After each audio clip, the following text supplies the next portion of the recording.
जय हिंद प्यारे बच्चों। स्वागत है आपका हिंदी ज्ञान सागर में। तो जैसा कि आप जानते हैं कि हमारा अभी सूरदास का पद चल रहा है। आज अंतिम पद है ये 11वां, जो कि सूर सागर से लिया गया है। इसके रचयिता जो है वो सूरदास जी हैं। संदर्भ प्रसंग जो चल रहा था वही चलेगा। प्रसंग में आप लिख सकते हैं कि प्रस्तुत पद में जो है स्नेह की साक्षात प्रतिमा माता यशोदा के दुखी हृदय की पुकार व्यक्त हुई है, क्योंकि उनका प्रिय पुत्र जो है भगवान कृष्ण यानी कन्हैया, वो देवकी के पास अपनी असली माता के पास चला गया है। तो आप लिखेंगे कि यशोदा ने उद्धव के द्वारा देवकी को संदेश भेजा है। क्या संदेश भेजा है? ये कह करके, संदेशो देव की सो कहियो, संदेशो देव की सो कहियो, हूँ तो धाई तिहारे सुत की मया करत ही रहियो, हो तो धाई तिहारे सुत की मया करत ही रहियो, संदेशो देव की सो कहियो, संदेशो देव की सो कहियो। यानी यशोदा माता का प्रिय पुत्र कन्हैया अब बड़ा हो गया है, कान्हा बड़े हो गए हैं और वो मथुरा चले गए हैं अपने असली माँ के पास। तो अब माता यशोदा को अच्छा नहीं लग रहा उनके बिना, तो संदेशा कहला रही हैं उद्धव से। क्या कह रही हैं कि संदेशो दो देवकी सो कहियो, हे उद्धव मेरा ये संदेश देवकी से कह देना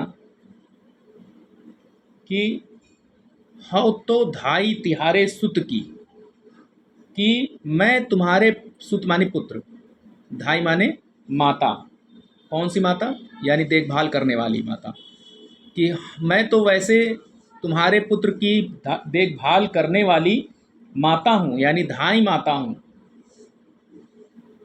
मया करत ही रही हो, लेकिन तुम मुझ पर अपनी कृपा बनाए रखना, है ना। मुझ पर कृपा करती रहना। कैसी कृपा?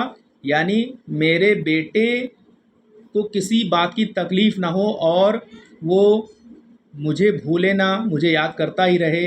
वो जैसा कहे वैसा करे, जो जो मांगे वो दे। यानी मया करते ही रही हो, यानी मुझ पर कृपा करती रहना। यद्यपि यद्यपि टेव तुम जानत उनकी, टेव यानी आदत, यद्यपि टेव तुम जानत उनकी तो मोही कही आवे। मैं गे पद है गाकर बता दे रहा हूँ। यद्यपि टेव तुम जानती उनकी तो मोही कही आवे, प्रात होत मेरे लाल लड़ते माखन रोटी भावे, संदेशो देव की सो कहियो, संदेशो देव की सो कहियो, प्रात होत मेरे लाल लड़ते माखन रोटी भावे, तेल उपटनो अरुता तो जल ताही देख भज जाते। तो यहाँ पर देवकी से कह रही हैं माता यशोदा, यद्यपि तुम जानती हो उनकी आदत, लेकिन फिर भी मैं ये आपसे कहे दे रही हूँ या कुछ कहना चाहती हूँ कि प्रात होत मेरे लाल लड़ते, यानी सुबह होते ही, प्रातःकाल होते ही मेरे लाल लड़ते यानी लाडले बच्चे को, यानी भगवान कृष्ण को, कि माखन रोटी भावे, इनको मक्खन रोटी बड़ी अच्छी लगती है। सुबेरा होते ही मेरे लाडले कृष्ण को, कन्हैया को माखन रोटी बड़ा भावे यानी अच्छी लगती है। तेल उपटनो अरु तातो जल, यानी जो तेल मालिश की जाती है बच्चों को, बचपन में छोटे रहते हैं उपटन लगाया जाता है ताकि बच्चे गोरे हो जाएं। और तातो, तातो यानी गर्म जल, और गर्म जल देख करके, गर्म पानी देख करके ये ताही देख ही भज जाते, ये भाग जाते थे। नहाने के नाम से बड़ा डरते थे, है ना। तो तेल उपटन और अरु तातो जल तही देख भज जाते, ये देखकर भाग जाते थे। जोई जोई मांगत, जोई जोई मांगत सोई सोई, देती कर्म क्रम क्रम करके नहाते। तो यहाँ पर माता यशोदा कह रही हैं कि जो जो जो जो यानी जो जो वो मांगते थे, सोई सोई मैं वही वही देती थी।